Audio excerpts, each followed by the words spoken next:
all talked about Daesh being un-Islamic isn't, and I'm quoting here from an article in The Atlantic by Graham, which you're almost certainly familiar with. The reality is that the Islamic State is Islamic, very Islamic. Yes, it has attracted psychopaths and adventure seekers drawn largely from the disaffected populations of the Middle East and Europe, but the religion preached by its most ardent followers derives from coherent and even learned interpretations of Islam. And the article obviously goes on to advise us to base our strategy on countering Daesh with that understanding at its heart, and I invite you to comment on it.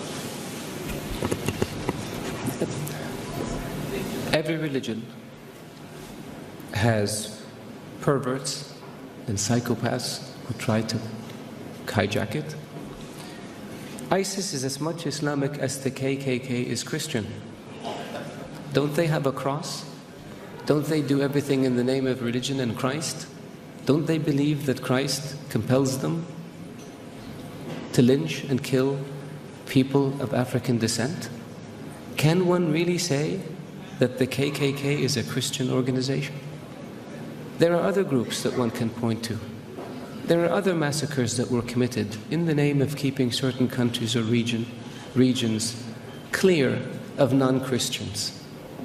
There are people like this also in the Jewish faith that have nothing to do with Judaism. There are people like this in the Hindu faith that have nothing to do with Hinduism. For anyone to argue that Daesh is Islamic is preposterous. In the Islamic faith, the Quran reveals that you have your faith and I have my faith. And you're free to practice your faith and I'm free to practice mine. What greater sign of tolerance and acceptance do you have than this? In the Islamic faith it says, he who kills an innocent soul is as if he has killed all of humanity. And he who saves an innocent soul is as if he saved all of humanity. What better example of compassion and mercy do you have than this? So if you look at what Daesh says and you say it's in the scriptures, doesn't the Old Testament say an eye for an eye and a tooth for a tooth? If somebody does it today, would you say they were Christian or they were Jewish? So I caution people, because it seems to have become almost novel. Not novel, it's become the flavor of the day to try to read things into Daesh or into Islam that are not there.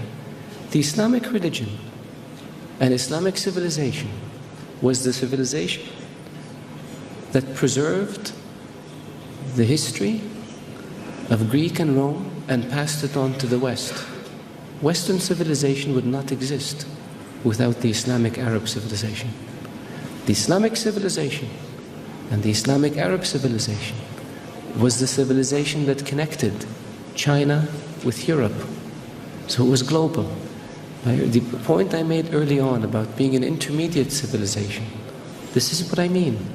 So if Islam was intolerant and Daesh represented Islam, would Islam have preserved Aristotle and Socrates and passed it on to the West? Would Islam have connected Eastern civilization with Western civilization? Of course not. So I urge you, all of you, to be careful when it comes to making generalizations or to accepting generalizations that have no basis in fact. Thank you. Thank you, Mr. Minister.